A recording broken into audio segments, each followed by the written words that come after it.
Bien, donc sans transition, on va pouvoir entrer dans le vif des festivités. Et donc, je vais proposer à nos 3 collègues du projet de plateforme pour l'acoustique et la... Pardon ? Plateforme d'aide à la facture instrumentale, aussi appelée PAFI, de venir nous présenter ce beau projet. Donc, c'est François Gauthier du laboratoire d'acoustique de l'Université du Maine qui va assurer l'essentiel de la présentation. Il s'agit d'un projet qui s'est inscrit dans la durée autour de collaboration entre acousticiens, chercheurs en informatique et traitement du signal et luthiers pour l'aide à la facture instrumentale, comme le nom l'indique.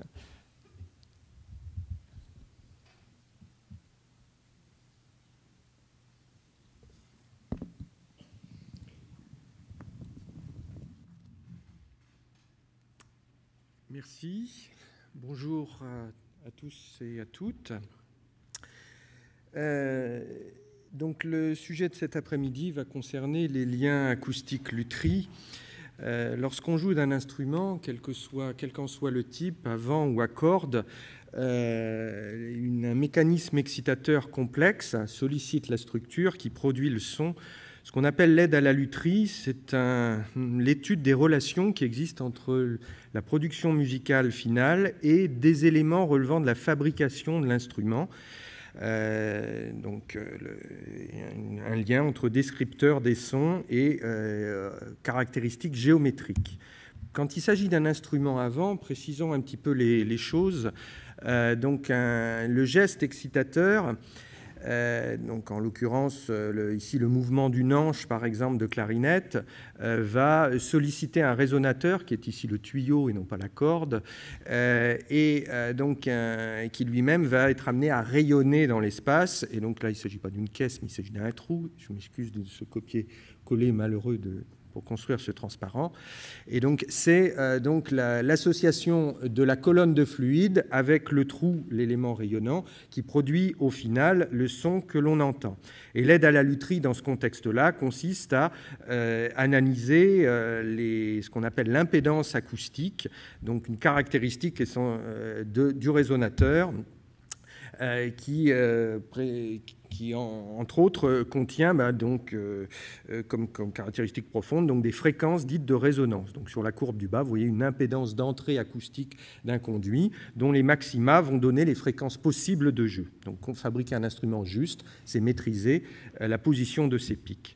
Lorsqu'on a affaire à un instrument à cordes, les choses sont tout à fait différentes puisque l'aide à la lutherie va concerner non pas le lien entre son et résonateur, mais plutôt le lien entre son et éléments rayonnants. Puisque vous comprenez que ces 2 boîtes jaunes et bleues qui fabriquent le son vert à la fin donc constituent le squelette du système physique que constitue l'instrument de musique.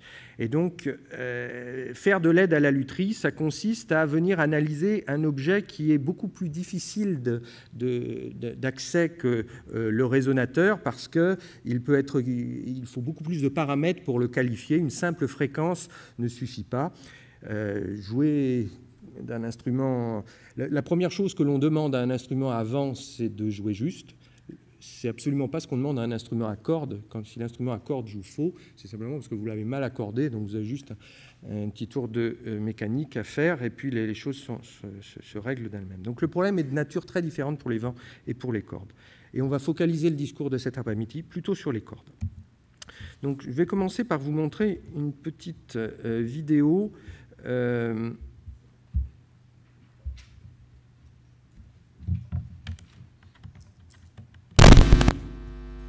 réalisé il y a quelques semaines au laboratoire par le service image du CNRS. C'est l'un des instruments les plus populaires du monde. Sans lui, la country, le flamenco ou encore le death metal ne sonneraient pas pareil. Un instrument presque millénaire qui garde encore une part de mystère. Pour les chercheurs, il était temps de trouver les équations qui décrivent cet instrument, si cher à Django Reinhardt ou Eric Clapton. Rendez-vous au Mans. Depuis 6 ans, c'est ici au Laume, le laboratoire d'acoustique de l'Université du Maine, qu'une équipe de recherche travaille sur la physique de la guitare. L'objectif est de comprendre la relation qui existe entre la nature de l'instrument, c'est-à-dire le choix des bois, de la géométrie, les détails de l'assemblage que constitue l'instrument, et le son qui est produit au final. C'est dans ce labo, parmi instruments de musique et instruments de mesure, que de nombreuses questions complexes sont étudiées. Mais au fait, une guitare, comment ça marche ? Le musicien pince les cordes, ce qui fait vibrer la plaque de bois appelée table d'harmonie. Les ondes acoustiques se propagent dans l'air et arrivent jusqu'à nos tympans, où elles deviennent des sons que l'on entend. Ces phénomènes acoustiques, les chercheurs peuvent désormais les visualiser à travers une série d'expérimentations. Les vibrations de la corde sont bien sûr rapides, plusieurs centaines d'oscillations par seconde. Pour capturer le détail de leur mouvement, on utilise une caméra rapide qui va permettre de filmer au ralenti ce mouvement complexe. Et après le lâcher du doigt, donc on a le déplacement d'un point anguleux qui va osciller entre le chevalet et le sillet et donner lieu à un mouvement caractéristique appelé mouvement de la corde pincée. Un mouvement circulaire, visible à l'œil nu, relativement simple à analyser. Mais pour la table d'harmonie, les vibrations sont trop infimes. Pour les décomposer, les chercheurs utilisent un instrument laser. Le marteau joue le rôle de la corde et envoie des impulsions au niveau du chevalet. Et le laser va scanner les points un par un pour mesurer les vibrations sur toute la surface de la table. On constate par exemple qu'à basse fréquence, les vibrations sont relativement simples. Ici, tout le ventre de la table vibre d'un bloc. Et puis plus on monte en fréquence, plus la structure spatiale de ces vibrations est complexe. Cette technique permet aux chercheurs de mettre en image les vibrations du bois. Mais pour visualiser le son qui s'échappe de l'instrument, c'est un autre outil qui est mis à contribution. Ici, vous avez une antenne à spirale avec des branches. Et donc le son émis va se propager librement dans l'air jusqu'au microphone de l'antenne. Ces microphones vont capter le signal et par un traitement qu'on appelle formation de voix, on va pouvoir voir le son. On a une cartographie qui ressemble un peu à une météo sonore avec des couleurs. Alors, quand c'est rouge, c'est que le son est fort, quand c'est bleu, c'est que le son est faible. Et ici, vous avez le contenu fréquentiel, c'est-à-dire tous les sons graves et aigus qui ont été perçus par l'antenne. De l'autre côté du laboratoire, ce chercheur s'intéresse également à la guitare, mais électrique cette fois, et plus précisément à ses microphones. Si on les utilise depuis longtemps, on ne sait pas encore exactement comment leurs composants, aimants et bobines, interagissent entre eux pour produire le son. Pour mieux contrôler son expérience, Bertrand Lureau a conçu une guitare électrique un peu particulière, baptisée R2D2.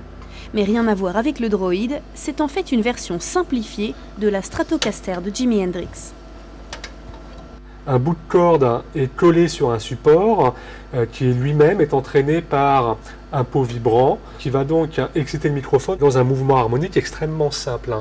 Si on arrive à bien comprendre le fonctionnement du micro, on peut envisager de pouvoir développer de nouveaux designs. Alors ce que j'entends par design, c'est la manière dont les aimants sont agencés, combien d'aimants on prend, la taille de la bobine, le type de fil de la bobine, ce genre de choses. Microphone, laser, caméra rapide, autant d'outils ultra précis et coûteux réservés aux labos d'acoustique. Mais aujourd'hui, chercheurs et ingénieurs développent un équipement plus léger pour exporter leurs recherches hors des murs du Laume. Dans cette petite mallette se trouve le prototype PAFI, pour plateforme d'aide à la facture instrumentale, un kit réservé aux luthiers. Direction le bâtiment voisin, l'ITEM, l'Institut technologique européen des métiers de la musique. C'est ici que Léo Clérin apprend à réparer et fabriquer des guitares. Au programme de sa formation, un travail exigeant pour maîtriser ce savoir-faire très ancien. C'est souvent du travail empirique. On fabrique une guitare, le résultat est tel résultat. La suivante, on va faire différemment pour modifier certaines choses. Et petit à petit, on arrive à obtenir le son qu'on veut. PAFI, ça peut permettre de raccourcir un peu ces démarches-là et d'aller plus rapidement à l'essentiel. Dans la Pafibox mise à sa disposition, on trouve un accéléromètre pour mesurer les vibrations, un microphone et un dispositif électronique qui permet de numériser les signaux et de les envoyer sur un site internet dédié. Cette plateforme affiche les calculs, les tableaux et stocke les données relevées par les luthiers. Grâce à ces informations, l'objectif est de créer un instrument virtuel sur lequel tous les paramètres pourront être simulés pour tester la justesse, l'homogénéité du timbre ou encore la puissance sonore. Demain, ce luthier pourrait donc connaître, avant même de l'assembler, le son de sa guitare. Demain, il pourrait savoir si le matériau des cordes a un impact sur la tonalité des notes. Il pourrait aussi remplacer les essences de bois rares et menacés d'extinction, comme le palissandre de Rio, par d'autres de même sonorité. En duo avec la science, les luthiers peuvent désormais écrire une nouvelle partition pour la star des instruments de musique.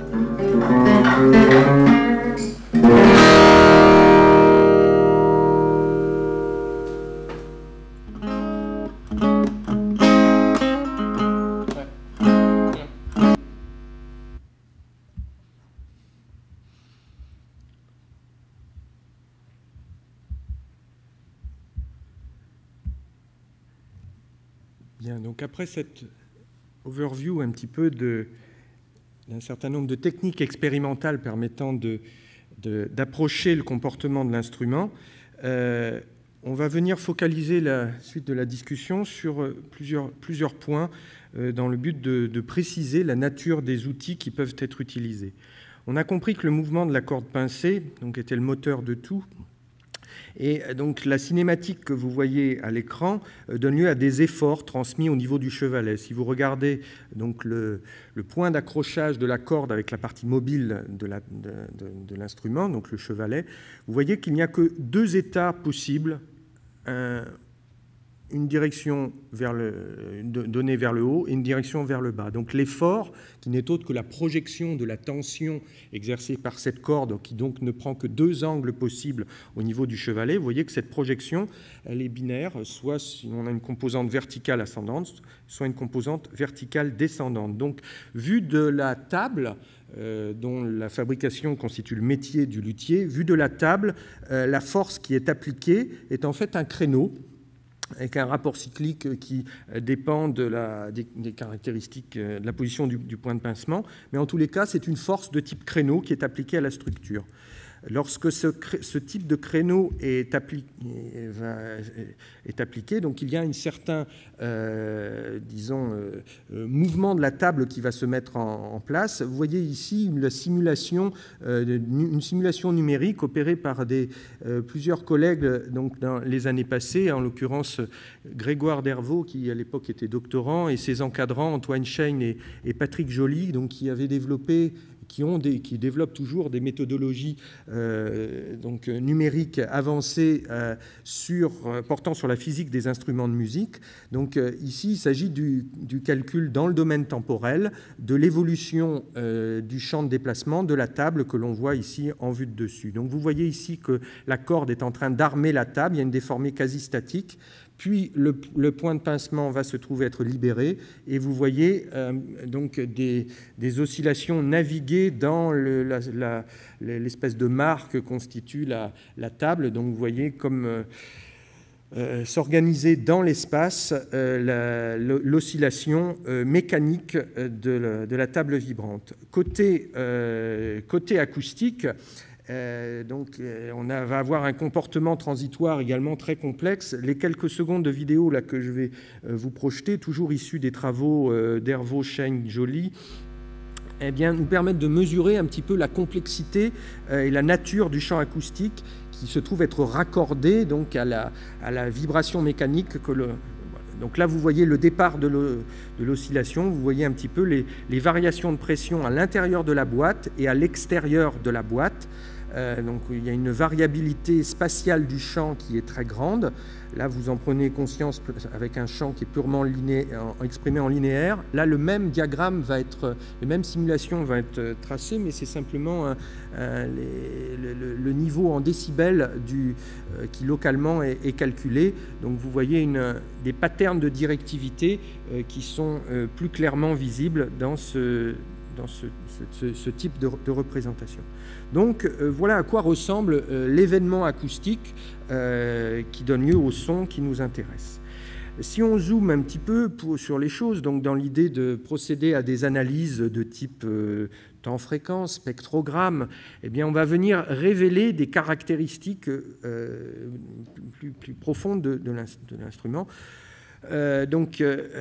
Si le chevalet était idéalement rigide, les différentes composantes du son, le fondamental, l'harmonique 1, l'harmonique 2, l'harmonique N, eh bien, seraient amenées à décroître au cours du temps avec des mécanismes qui sont essentiellement liés à la dissipation interne à la corde. Le fait que ce mouvement se trouve être couplé à l'oscillation locale du chevalet, qui est mobile dans la partie droite de l'écran, eh bien, ça va introduire différents éléments de complexité. Au lieu d'avoir une décroissance très régulière des mécanismes de perte régulièrement répartis sur tous les harmoniques, vous voyez que vous allez avoir affaire à un filtrage avec des effets de coloration qui vont être importants et qui sont liés au fait que la caisse va venir absorber certaines fréquences et pas d'autres. Première caractéristique importante. Deuxième caractéristique, au tout début, dans le transitoire immédiat du son, eh bien, il y a des composantes additionnelles qui ne sont pas présentes dans la corde, mais uniquement dans la caisse. Donc, le travail du luthier, quand il choisit d'avoir un raidisseur comme ci ou comme ça, un bois comme ci ou comme ça, en fait, ce qu'il fait, c'est d'agir d'une façon complexe sur et ce phénomène de filtrage et ce phénomène de transitoire immédiat. Bien sûr, les choses se trouvent être complexifiées du fait que les mouvements de la corde sont couplés les uns aux autres. La corde n'est jamais seule. Donc, vous voyez que le fait de mettre en vibration une corde va générer par sympathie des mouvements des autres cordes. Si ces cordes sont nombreuses, comme dans le cas de ces 10 cordes d'une petite guitare brésilienne qui fait l'objet de la simulation qui est ici, vous voyez que vous avez disons un pattern d'excitation, une série d'efforts excitateurs au niveau de la caisse qui doit prendre en compte ces phénomènes de sympathie. Alors, maintenant qu'on a compris ces éléments de physique, on va se servir de ça pour essayer de répondre à une question de lutherie très actuelle. L'histoire fait que les instruments de l'orchestre utilisent des bois tropicaux, des palissandres, des acajou, donc des bois qui viennent de loin, qui sont parfois des bois précieux, des bois protégés. Et donc, il y a une question qui se pose, qui est de savoir si l'on peut fabriquer des instruments avec des bois locaux, des bois européens uniquement, ou est-ce qu'au contraire, il y a une signature particulière associée à ces bois locaux, ces bois tropicaux. Donc, cette question d'ordre écologique, quelque part, elle a été posée dans le cadre d'un projet européen qui s'appelle Leonardo, conduit par une quinzaine de structures spécialistes de lutherie à l'échelle européenne. Donc la méthodologie, c'était de construire des paires de guitares, l'une de façon classique et l'autre de géométrie identique, mais fabriquées avec des bois uniquement européens. Il y a des tests en aveugle qui sont faits et il y a des analyses acoustiques dont je vais vous relater un petit peu la teneur. Donc il s'agit de paires de guitares classiques ou de guitares folk avec, vous voyez, d'un côté des bois tropicaux, donc une structure de guitare normale, ou des bois non tropicaux. Donc voilà des exemples de types de bois utilisés pour les bois non tropicaux, des fruitiers ou des châtaigniers, des chênes, voilà, donc avec des bois plus ou moins denses, plus ou moins raides, selon qu'on s'intéresse à des parties de l'instrument qui sont destinées à rentrer en résonance ou pas. Pour qualifier le fonctionnement de l'instrument, on va on va chercher à évaluer sa capacité à vibrer sous l'effet d'un effort excitateur. Donc, comme on le voyait dans la vidéo précédente, on fait typiquement des tests au marteau d'impact qui consistent à envoyer une petite impulsion, comme celle que peut-être vous pouvez entendre si... Voilà, donc cette impulsion-là va solliciter la structure qui, elle, répond de cette façon, donc il y a une espèce de toc. Voilà. Et bien, toute la dynamique de l'objet se trouve être contenue dans ce TOC. Et le rapport entre l'accélération, ou plutôt la vitesse que l'on peut calculer à partir de cette accélération, le rapport entre la vitesse et l'effort, ça donne une quantité qu'on interprète comme étant la mobilité de la structure, sa capacité à vibrer sous l'effet d'un effort. Cette mobilité varie avec la fréquence de façon complexe, mais présente une sorte de valeur moyenne, vous voyez, donc autour d'un ordre de grandeur donné, il y a des fluctuations. Une mobilité élevée correspond à un couplage fort, donc ça veut dire que la corde qui rencontrera cette mobilité sera telle que elle aura devant elle, la corde, une structure qui ne demande que spontanément à vibrer, qui est très facile à mettre en mouvement. Donc le mouvement de la corde va se dissiper très rapidement dans la caisse. Un petit peu comme un seau d'eau dont le niveau d'eau représenterait l'énergie contenue dans la corde, eh bien, ce seau d'eau va venir se vider à l'extérieur, se vider dans la caisse. Et vous voyez comme moi qu'il y a plein de façons de vider le seau, soit vous le videz d'un coup et vous fabriquez une guitare flamenca, dans ce cas, vous voyez, qui a un son très percussif, très bref, l'instrument est quasiment un instrument de percussion, ou autrement, si vous videz le seau beaucoup plus lentement, vous avez une mobilité donc plus modérée, et donc là, vous avez affaire à une guitare classique. Voilà. La structure de cette mobilité présente très schématiquement le schéma suivant. Elle est gouvernée par des premiers modes qui sont très dépendants du volume acoustique contenu à l'intérieur. Les deux premiers modes de la guitare sont nommés de façon habituelle A0 et T1 disons, décrivent l'essentiel du comportement basse fréquence de l'instrument. Ils correspondent dans les deux cas à un gonflement de la partie ventrue de la guitare. Pour mesurer ces mobilités, on vient de voir que le marteau d'impact était la façon la plus efficace de faire. Dans une approche où on cherche à démocratiser ces mesures, dans le sens, je veux dire par là, essayer de les transférer à un contexte d'atelier, donc eh bien, il faut rendre accessible en termes de simplicité de mise en œuvre, de coût également, il faut rendre accessible la mesure. C'est ce qui est fait au travers du développement d'un kit qu'on appelle PAFIBOX et qui contient un certain nombre d'éléments métrologiques et surtout qui permet de s'affranchir du marteau d'impact dont je vous parlais tout à l'heure en utilisant une excitation de type fil. Donc on fait l'économie d'un capteur, d'un coût de l'ordre du millier d'euros. Donc on fait l'économie d'un capteur en utilisant de façon astucieuse la rupture d'un fil dont le coût est négligeable. Donc ces mesures-là peuvent être utilisées donc, dans le cadre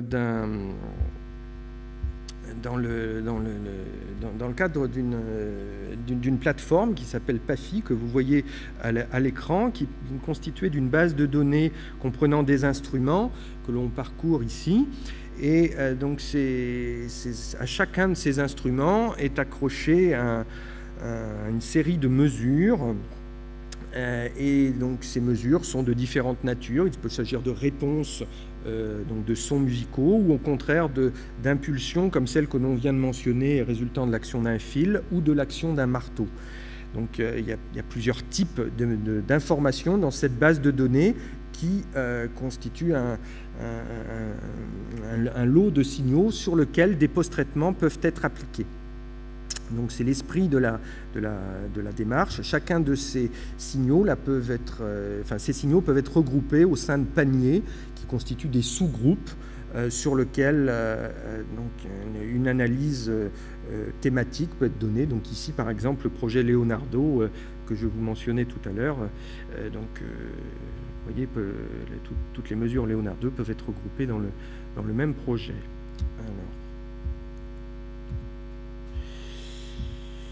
Donc voilà des exemples de signaux musicaux, disons, enfin des exemples de mobilité mesurée sur des guitares tropicales ou non tropicales. Donc voilà des types de patterns. Vous voyez, on peut voir la façon dont les premiers modes de la guitare viennent se disperser dans un cas et dans l'autre. on peut regarder comment cette mobilité influence ou pas les temps de décroissance typiques des signaux. Donc on mesure ici ce que l'on appelle les EDC, c'est l'analogue d'une sorte de temps de réverbération dans une salle pour évaluer si son caractère résonant. On provoque un clac et on regarde en combien de temps le signal décroît de X décibels, 60 décibels typiquement. Là, on va procéder de la même façon, on va essayer d'évaluer de façon globale la capacité de la guitare à produire un son plus ou moins long. Il s'avère qu'en fait, quand vous croisez toutes ces informations, bois tropical ou pas bois tropical, les ordres de grandeur sont très similaires. Il n'y a pas de différence acoustique majeure entre un phénomène, entre une guitare d'un bois ou d'un autre. Les barres d'erreur, ou la variabilité des mesures et des systèmes font qu'on ne peut pas distinguer de tendance nette. Alors, donc, ça veut dire qu'on peut tout à fait construire des guitares en faisant abstraction des bois précieux. C'est la conclusion auquel donc, on peut arriver. Si on veut bien prendre la mesure de ce que cela veut dire, imaginez qu'un son de guitare soit représenté par cette couleur bleue. On écoute une première guitare A. Vous écoutez une deuxième guitare. C'est un son de guitare, quoi. C'est un autre son bleu. Si vous regardez l'un par rapport à l'autre, c'est toujours ces deux bleus, quoi. Ces deux sons de guitare. Puis si vous y regardez de près en les mettant l'un à côté de l'autre, effectivement, c'est pas tout à fait le même bleu. Mais il faut vraiment regarder, disons, les choses par comparaison, il faut vraiment juxtaposer les choses. Ce qu'on voudrait bien, nous, c'est être capable de faire une carte comme ça, c'est-à-dire pouvoir nommer différents bleus, imaginer différents groupes pour essayer de catégoriser un petit peu les choses, pour aider le luthier à s'orienter. Eh bien, pour faire cela, on va venir donc pratiquer des analyses qui consistent à identifier le transitoire immédiat du son. Parce que si, on n'a pas le temps de faire l'expérience, mais si je imaginez une première guitare, un musicien brillant qui vous joue une pièce superbe, vous l'écoutez quelques minutes. Il s'arrête, il prend une deuxième guitare, il vous rejoue la même pièce. Dans les premières secondes de la transition, tout le monde va se dire « oui, il a changé d'instrument, c'est pas le même ». Puis au bout de quelques dizaines de secondes, vous aurez oublié le premier instrument, vous ne saurez pas bien verbaliser quelle était la différence. Pourtant, ce qui était sûr, c'est qu'au moment où ça a changé, vous avez entendu quelque chose. Mais les mots sont mal adaptés pour traduire la différence entre les deux bleus, mais il y a une petite différence entre les deux bleus. Eh bien, cette différence, elle est de nature un peu subliminale. Voilà le spectre voilà un son de guitare. À l'intérieur de ce son de guitare, il y a des composantes venant de la corde et d'autres venant de la caisse. On peut les séparer au moyen de traitements adaptés. Après avoir écouté le son complet, on écoute le son de corde. Quasiment la même chose. Et puis le différentiel entre les deux, c'est le son de caisse. C'est-à-dire qu'à chaque note jouée, quel que soit le doigté, quelle que soit la corde, eh bien en fait on martèle au cerveau l'information qu'il y a ce petit toc. C'était pas un tic, c'était un toc pour cette guitare-là. Donc quand on va passer d'une première guitare, par exemple non tropicale, on va avoir ce toc-là, en voilà un autre, en voilà un troisième. Puis là, on va utiliser des guitares classiques tropicales, là. Voilà. Donc, vous voyez, on a changé un petit peu le toc, qui est devenu tic, qui est devenu... Voilà. Bon, il y a des petites variations qui se trouvent être martelées à chaque note jouée. Donc, on peut imaginer, comme le cerveau, l'oreille est conçue dans l'idée d'identifier la nature des sources, parce que l'oreille est un instrument permettant d'aider à la survie des organismes. Donc l'oreille est très attentive à essayer de détecter des événements qui peuvent signer l'origine des phénomènes. Donc l'oreille est très attentive à ces micro-détails. Et bien, donc c'est exactement ces choses-là, ces détails que l'oreille va venir chercher. Dernier outil permettant d'aider le luthier dans son travail, la notion de synthèse hybride, donc développée conjointement avec plusieurs collègues, qui concerne donc la démarche suivante. Donc dans une vision où le geste est le mécanisme excitateur d'une corde, elle-même couplée à une caisse visant à produire le son, eh bien, on va fabriquer un modèle de synthèse sonore dans lequel la caisse est caractérisée au moyen d'une mesure, extraction des différents modes vibratoires dont on a parlé tout à l'heure, et donc toute la partie amont est décrite par un modèle. Donc de cette façon, simuler une caisse A ou une caisse B, vous voyez, peut se faire en gardant tout identique, à l'exception de la... Donc voilà typiquement des types de sons simulés avec des caisses différentes. Bien sûr, à chaque fois, on entend des sons de guitare, donc des bleus différents. Donc vous voyez que les différences objectives entre chacun de ces sons, ces différences sont très ténues. Et les variabilités à l'intérieur d'un groupe, des guitares tropicales ou des guitares non tropicales, ces variabilités donc sont du même ordre que les variations entre groupes.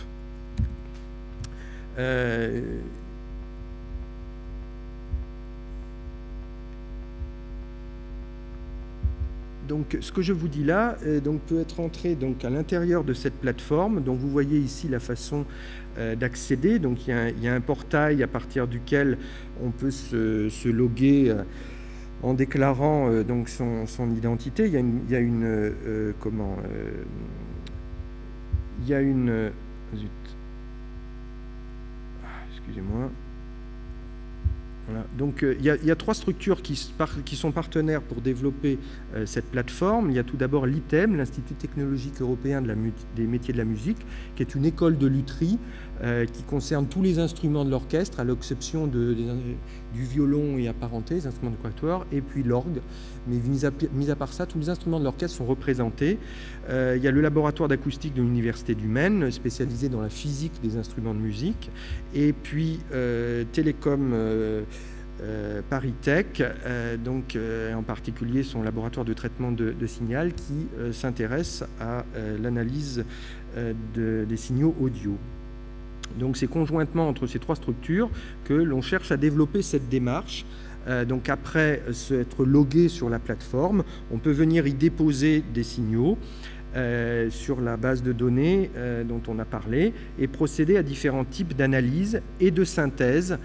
Donc ce sont les différentes fonctionnalités de la plateforme que vous voyez donc ici décrites.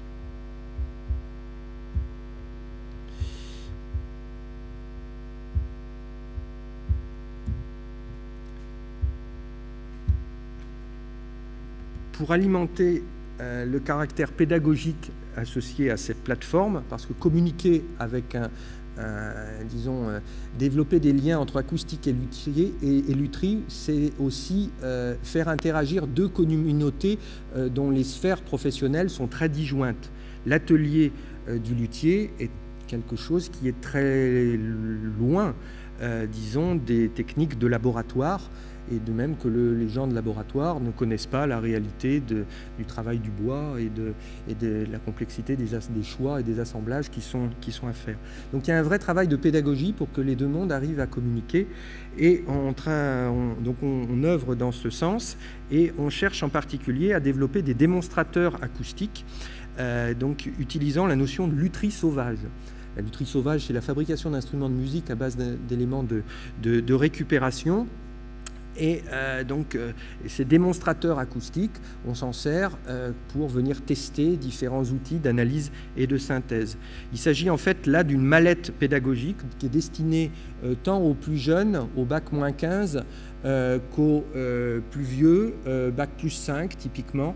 Donc c'est un petit peu la fourchette de public à laquelle on s'adresse.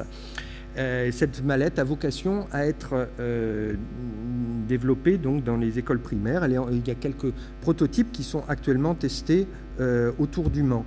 Les démonstrateurs qui se trouvent à l'intérieur sont organisés autour, non pas des noms des instruments de l'orchestre, mais autour des gestes, autour des mécanismes physiques qui sont à l'origine de la génération des sons. Donc il s'agit ici de 6 verbes: pincer, frotter, frapper, souffler, canarder, buzzer. Donc c'est avec ces actions-là que l'on peut produire des sons. Et donc c'est ceux qui sont nommés ici. Donc ces actions-là se trouvent décrire en fait l'essentiel des mécanismes à l'origine des sons qui sont autour de nous, musicaux ou non musicaux. Donc pour conclure cette présentation, PAFI Lab ou PAFI est une plateforme permettant de développer un certain nombre d'analyses, de mesures, d'analyses et de synthèse de son. Tout est dans la mobilité, tout est dans la façon dont le couplage entre cordes et caisses viennent s'opérer, et cette mobilité donc, peut être mesurée in situ par le luthier. Les premières utilisations de cet outil là, concernent l'analyse de ces bois tropicaux. Donc vous venez de voir que probablement c'est l'histoire, notamment l'histoire des liens entre l'Europe et puis l'Amérique du Sud ou l'Afrique, c'est l'histoire de ces liens qui est à l'origine de l'utilisation de ces bois, plus que la réalité acoustique, l'effet acoustique de ces bois. Je vous remercie de votre attention.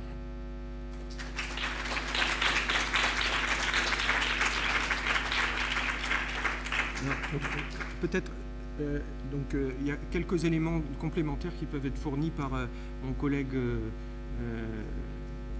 Bertrand David dans la suite de ce que je viens de dire. Voilà. Je vais juste vous laisser la parole pour les questions, parce que je pense qu'après une présentation aussi riche, il y a peut-être beaucoup de questions. Donc je vais juste ajouter 2 petits éclairages, parce que il n'a peut-être pas trop le temps d'en parler là, François, mais en fait ça fait quand même plus de 15 ans maintenant qu'on travaille tous les ans avec les luthiers pour essayer de comprendre les problèmes qui se posent et puis les incorporer finalement sous forme de résultats scientifiques, comment on peut participer à tout ça. Et donc PAFI finalement c'est l'aboutissement un peu de tout ça. Il y a juste deux petites choses que je voudrais rajouter qui sont un peu des anecdotes en fait. L'une c'est la dernière fois qu'on est allé faire des mesures dans le laboratoire, dans l'atelier d'Alain Réfort, qui est un luthier guitare, où j'ai vu passer un musicien qui se posait une question sur le bruit de la caisse. Donc vous avez entendu le bruit de caisse. D'habitude, on n'y fait pas forcément très attention parce qu'on entend le son de manière complète. Mais en fait, les musiciens, ils font très attention à ça. Et il y avait un musicien qui revenait parce qu'il n'était pas très content de ce bruit. C'est-à-dire qu'il trouvait que le timbre de ce bruit de caisse était un peu faible. Et donc on a réfléchi ensemble, on n'a pas trouvé la solution tout de suite évidemment, mais on avait commencé à réfléchir sur comment on pourrait améliorer ça. Et le deuxième problème de lutherie, qui est tout à fait lié avec tout ce qu'on a dit ici, c'est le problème pour la guitare des notes mortes. Alors les notes mortes en guitare, c'est souvent dans le haut du manche, on va tomber sur des notes qui ne sonnent pas.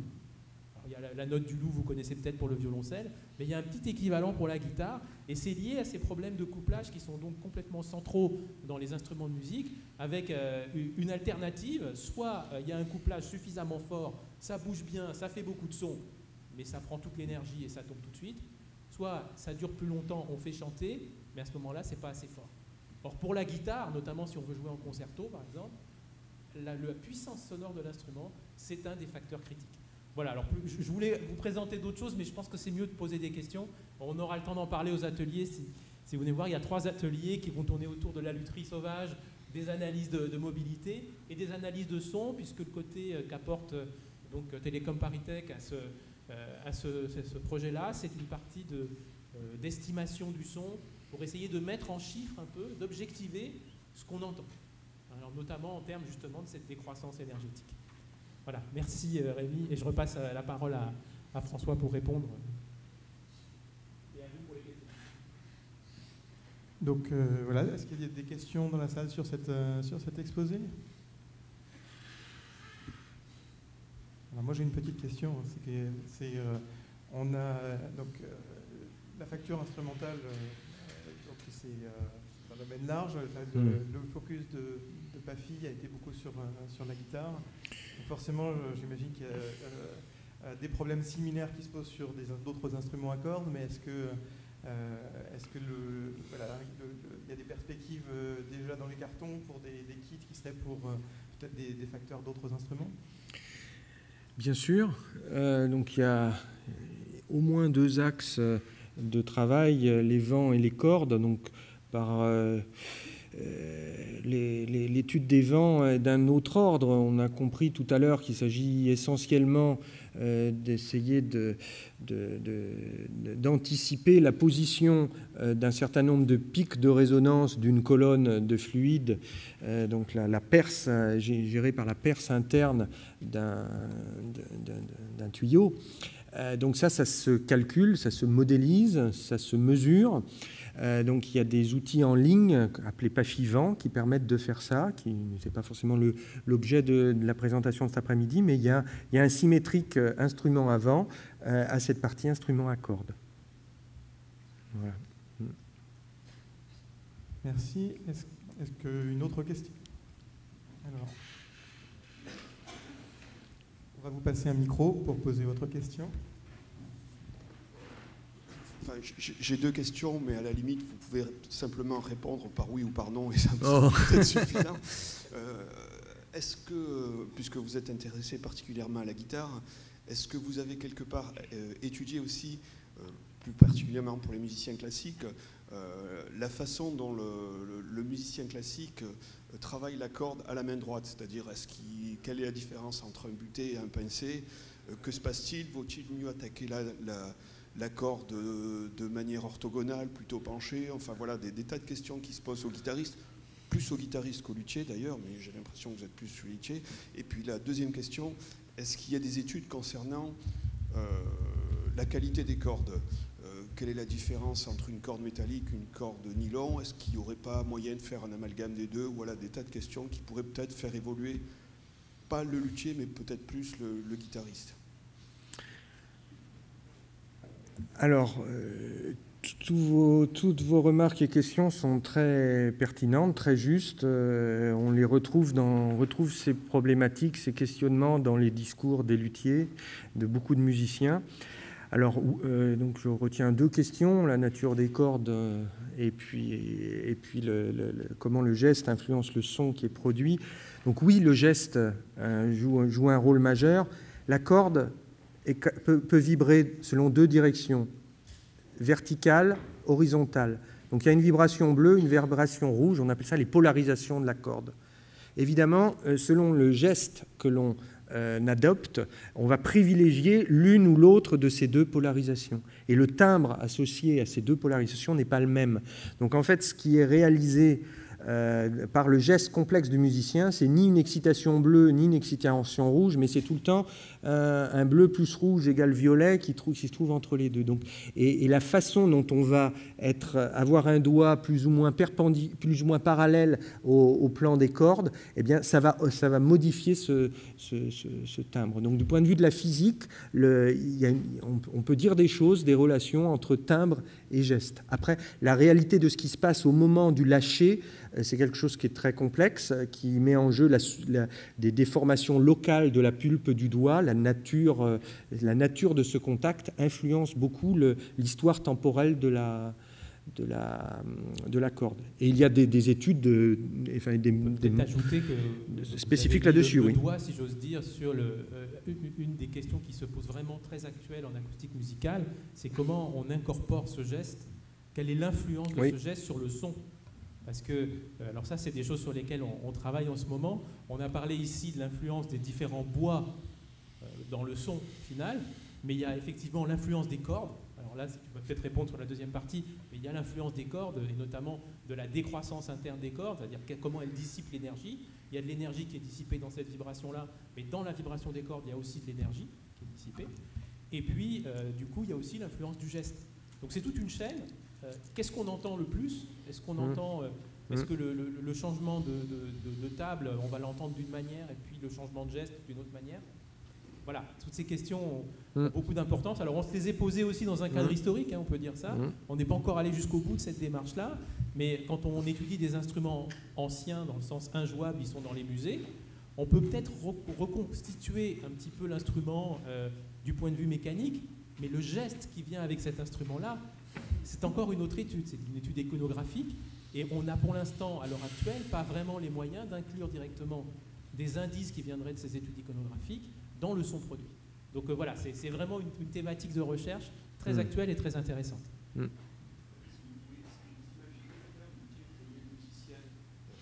je mets le musicien avec sa guitare dans un studio de la même façon que je mettrais un cycliste ou un skieur en soufflerie, quoi.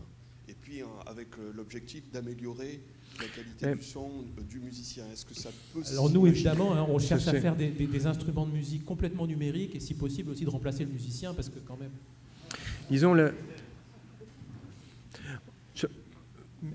juste une remarque courte. Notez bien qu'on n'a jamais construit dans l'histoire d'instruments avec de la science. On n'a jamais appris à en jouer avec de la science. La science arrive après coup pour essayer d'expliquer certains éléments qui ont été obtenus souvent de façon empirique. Donc c'est le rôle que peut jouer la science dans ce domaine. Donc typiquement, l'aide à la pédagogie, c'est-à-dire en quoi est-ce qu'un geste donné donne lieu à un son qui possède ce timbre, eh bien ça c'est une question auquel la science peut répondre et un outil de ce type-là permet d'amorcer des réponses. Par exemple, enregistrer un certain nombre de mesures sur un musicien donné et modifier virtuellement l'angle d'attaque, modifier virtuellement son geste sans rien toucher à tout le reste, permet de savoir si cet élément s'entend ou ne s'entend pas. Dans toute la physique qui est mise en jeu, il y a de la physique qui s'entend, il y a de la physique qui ne s'entend pas. Et répondre à ça, il n'y a guère qu'une démarche d'analyse-synthèse alimentée par une mesure pertinente qui permet de répondre à ça.